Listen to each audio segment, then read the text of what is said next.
Welcome to the Banker Lamp. Please enjoy the video.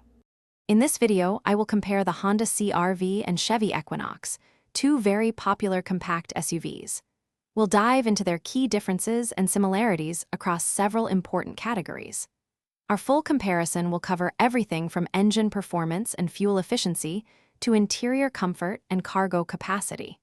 We'll also explore the advanced safety features and cutting-edge technology each vehicle offers, helping you decide which SUV best fits your lifestyle and needs.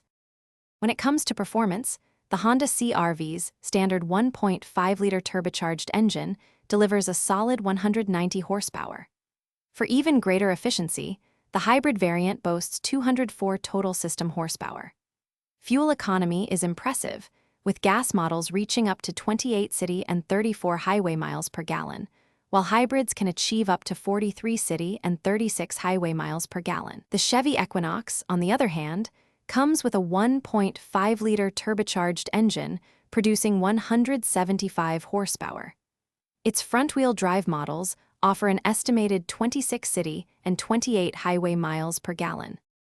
Now comes the exciting part, assembling our refreshing fruit salad. Take all your beautifully prepared, bite-sized fruit pieces and gently place them into a large mixing bowl. Once all the fruits are in, finally, for the perfect serving experience, it's time to chill our fruit salad. Once assembled, cover the bowl and place it in the refrigerator for at least 30 minutes. This chilling period allows the flavors to meld beautifully and ensures a refreshing taste. Before serving, you can garnish it with a few fresh mint leaves or a sprinkle of vibrant pomegranate seeds for an extra touch of color and freshness. Enjoy this delightful, chilled fruit salad as a light dessert or a healthy snack. Thanks for watching. If this was helpful, leave a like and consider subscribing. See you next time.